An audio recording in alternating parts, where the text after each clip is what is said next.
tonight, President Trump says US forces have taken custody of an Iranian ship that was attempting to pass the naval blockade near the Strait of Hormuz. It comes as Iran said it would refuse to take part in a second round of peace talks with America. Shortly after, Washington confirmed J.D. Vance would head to Pakistan for further negotiations to end the war. Certainly an escalation tonight, Albie. Yes, it is an escalation, and this situation becomes more unpredictable as the days go by. Now, the ship, the Tuska, was accosted by the US in the Gulf of Oman. Trump says they were given fair warning to stop. They didn't stop, so they blew a hole in the engine room. Matt? Unsurprisingly, for a ceasefire being conducted between President Trump on the one hand and the Iranian regime on the other, it has been an extraordinarily erratic ceasefire. It's been an unpredictable and erratic war.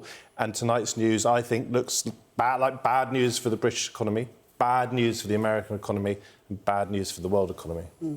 Well, earlier today, Donald Trump doubled down on his threat to knock out Iranian power plants as the deadline for the current ceasefire looms.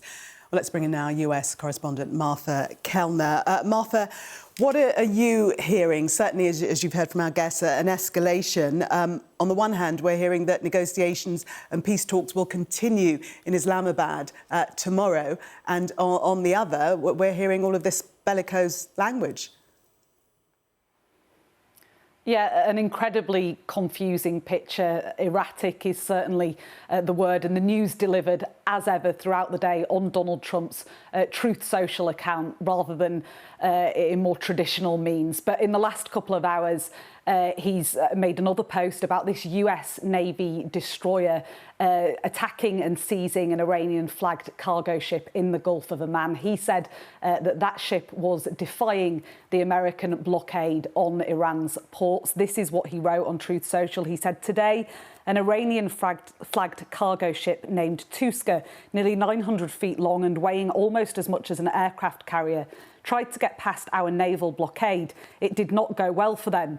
The US Navy-guided missile destroyer USS Spruance intercepted the Tuska in the Gulf of Oman and gave them fair warning to stop.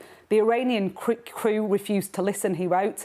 "So our Navy ship stopped them right in their tracks by blowing a hole in the engine room. Right now, US Marines have custody of the vessel. The Tuska is under US Treasury sanctions because of their prior history of illegal activity.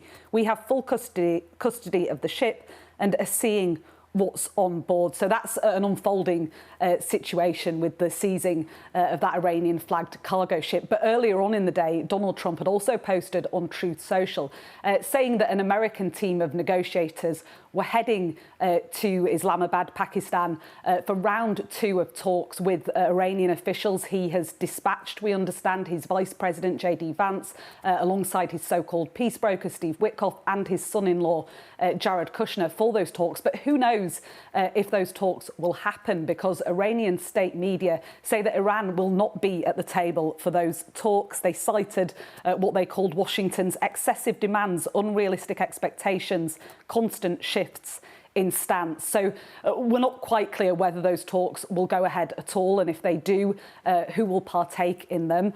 My understanding is that there is a security cordon which has already been put in place around the hotel in Islamabad, where a similar round of talks, also headed by J.D. Vance, took place last weekend. But for now, the Iranians are saying that they're not going to be there.